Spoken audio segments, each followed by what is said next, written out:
Tom Izzo and Michigan State will look to improve on their 20-15 record and second round exit in the tourney last year. I'm going to go through some offensive and defensive film breakdown, showcasing what I think the Spartans could try and run this season. So as we get into the first film breakdown right here, I'm going to go through one of the kind of main concepts and main play actions that Michigan State loves to run, and that is pin downs. Now this one specifically is out of floppy action, which Michigan State also does love to run a lot. And so here, we're going to have Tyson Walker right here. With the floppy action, you have kind of a guy underneath-ish the rim, and he's going to either be able to go off a double pin down one way or a pin down the other way. So now in this one, he's going to work off this double pin down, and all these are trying to do is just get a shooter on the move or a shot creator on the move, give him space to operate. So now with his defender going up over the top here, Walker knows he's going to be able to catch and rip and go baseline, and that's exactly what he does.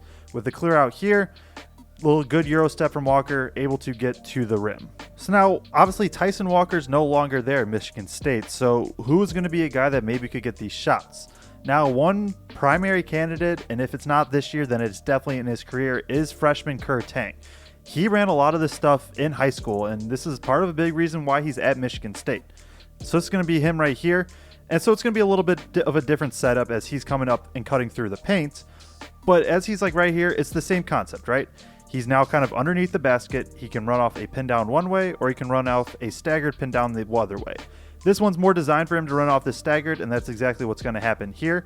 Now his defender is going to cheat up over the top, so Kerr Tang's just going to kind of flare out to this corner, get to a really good look from three where he shows off his great shooting ability. Now the other guy that's probably going to have a bigger role is Jaden Akins. Jaden Akins was mainly off ball, but with Tyson Walker gone, he's going to be a primary candidate to take a lot of those attempts. So now this play isn't going to be the floppy action that we've talked about, but another very similar concept, which is just going to involve these pin downs that Michigan State loves to run. So right here, ball up at the top of the key. Sissoko's going to set a pin down here for Akins. Akins does a good job kind of setting it up. And now he's just going to fly off this pin down and curl. And now once he's here, he has a few options. He can try to come out to the three-point line and then either ISO or just catch and shoot. He can try and curl and go to the rim, or he can try to kind of curl and get to this mid-range shot like he does here. If you're enjoying, please like and subscribe. This is part 1 of 2 parts for a Michigan State preview. Part 2 will be out tomorrow, which is a podcast. So now on this play right here, the other part that I'm going to go over on the offense is kind of this pick and roll that Michigan State loves to run. They were in the 72nd percentile in the amount of time that they ran it, with Hoggard and Walker accounting for a lot. We're going to look through kind of an AJ Hoggard pick and roll here. He's going to have here and kind of cut through. Michigan State likes their action before, which we will talk about later. So eventually this is all going to be clearing out in order for AJ Hoggard pick and roll.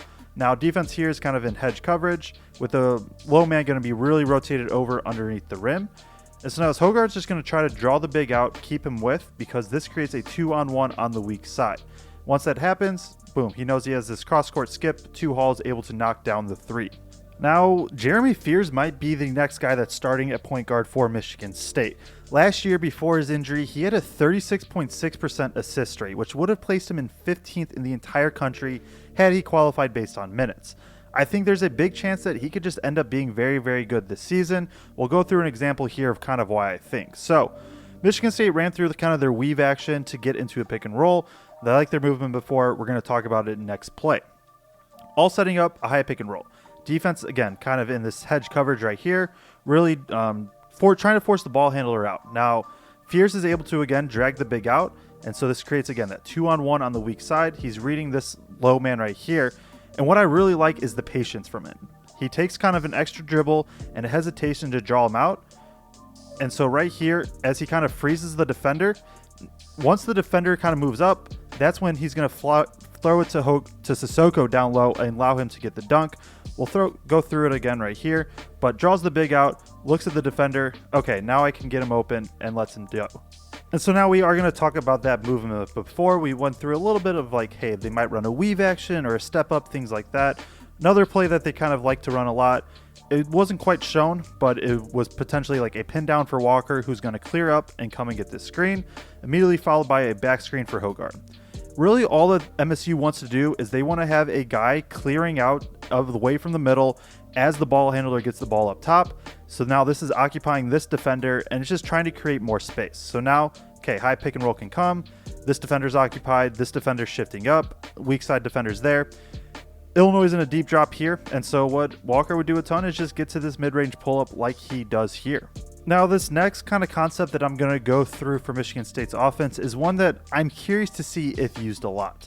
Now, Malik Hall had almost 100 post-ups last season, about 50% of all MSU post-ups on the year, and he was pretty efficient in them. And a lot of times they would go to an action like this. So Hall's setting the screen. Now he's going to roll into this post-up. A lot of movement along, and now they're just trying to create this empty space for Hall to get the ball and go to work. And that's exactly what happens here. Because now with this prior movement that MSU likes to run, he has this entire half the court to work with. And from there, it's just one-on-one. And what he did well was get to the jumper, and that's what he gets to there. Transfer Frankie Fiddler is probably the prime suspect to potentially take some of those post-ups that Malik Hall had last year. Now, he may not be used in exactly the same way, but I'm just curious to see if he is, because Fiddler is going to be one of, if not the leading scorer for Michigan State this year. He's going to get a lot of looks. This is going to be him right here, as he's going to flow off just kind of the staggered pin down or cross screen out of the baseline, out of bounds. And from here, he's just going to kind of get almost into a little bit of booty ball where he just kind of keeps backing his guy down. But similar to Malik Hall, what he's going to get here too is this jumper that he has a really good touch on. And I'm just curious to see how much Tom Izzo is going to go to it. And obviously, we do have to talk about transition offense with Michigan State, even after makes. Now, I think the interesting thing last year with them is they were only 210th in offensive tempo out of 362 teams. But most possessions were either transition or they took a while in the half court, because they were in the top 25% in transition usage. So either they scored really quickly or it took a long time. Now, this one's after a make right here, and it isn't transition in terms of just immediately sprinting to the rim, but if we notice the shot clock here, look how quickly they're going to get a shot off. Ball's already crossed half court in 2 seconds. They already have a little bit of numbers, and Holloman, within 6 seconds, he's going to be able to get all the way to the rim. Michigan State will consistently do that. Now, as we move to the defensive side of the ball, Michigan State, I think, was quietly a top 10 defense per KenPom, and it was in large part because of what their guards were able to do, especially against pick and roll. Now, they faced a ton of pick and rolls, top 10% in the country in terms of the amount of pick and rolls they faced, but they were in the 77th percentile of efficiency. So they faced them a lot. They defended them very well. A lot of that is because of the guards. And as we look at this play right here, this is going to be a prime example, and it is of Jaden Akins, one of the better perimeter guards returning to the Big Ten. As the screen gets set, he's just going to be able to move and get through it quickly. And so it's really good screen navigation. And yes, Ohio State's slipping it a bit, but good screen navigation right here of being able to kind of get around. Now he gets back in front, and from there, it's one-on-one. He's able to get the deflection and the block. Now, the pick and roll defense that Michigan State did end up running a lot was hedge coverage. They would run it with their 4s, with their 5s. It wasn't their only coverage, but I think they did run it a lot, and they're going to show it here. So as Indiana's going to flow into this kind of empty pick and roll look, what Michigan State's going to do is have their guy that is guarding the screen. He's going to step out in a hedge and just try to force the ball handler either into a quick decision or retreat or something like that. In this case, they do a great job of getting their hands up, and so both Hoggard and Hall are able to kind of get their hands up, get a deflection here, and just be able to really disrupt the screen right here. Force a turnover, now the ball's going the other way. Another thing that Michigan State did really well last year was taking away the rim. They were in the top 7% in terms of just allowing the least amount of shots at the rim defensively. Now, when teams did take shots there, they weren't the absolute best at defending them, but they just didn't allow many shots there at all. And so in this possession right here, we'll look through, James Madison's going through, just kind of movement on the perimeter, eventually set up this pick and roll. Now this one, Michigan State's actually going to be in more of this drop coverage with their big, with Sissoko, meaning he just wants to keep the ball handler and the roller in front. James Madison's running Spain pick and roll, meaning they're setting a back screen. Basically what that means is they're just trying to occupy these other guys. But what I want to show here is, so Sissoko, as he's dropping back, there's going to be a floater. Now this is still a decent look for James Madison, but it is not a layup at the rim. And I think when you combine what kind of Sissoko did there, along with Hoggard, again, being able to kind of get through the screen and get back and disrupt, it just forces a lot of more of those shots rather than shots around the rim. Another key concept that helped kind of keep players out of the paint, or out of the rim specifically, is they did show a lot of help. They had guards that were quick, had good hands, and they just consistently showed a lot of help to do that. High ball screen here for Penn State. You're going to see the second one is a hedge from Sissoko. He was way too high up, so Penn State is able to split it, but as Clary's going to get downhill, you're going to see a deflection there. You're going to see, but as we kind of even before that, right? Hoggard's peeled in. Akins is able to help on the roll. Hall is set up specifically to take away the roller and just leave this guy wide open in the corner. And so with that, they're just able to kind of force a lot of turnovers like that, or just force more contested shots because they were able to help get in the passing lanes. Michigan State, with that though, did allow a lot of three-point attempts. They were 311th in the country in defensive three-point attempt rate. They defended it pretty well. They were 101st in defensive three-point percentage. A lot of those concepts though kind of apply to why that happened. Screen here, and Michigan State's going to get through, but look how much help is already in. Hall is going to dig into Domask here. Walker is peeled in. Akins is ready to help if needed. And so what that is going to leave open is these kickouts for three. And Michigan State they do a decent job still getting back, but as a defensive team, they just decided they were going to live with those types of shots.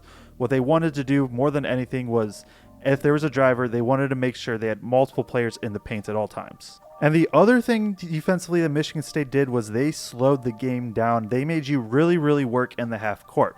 They were 342nd in defensive tempo, aka they had one of the longest possessions per possession on the defensive end. So this play right here is going to kind of showcase why.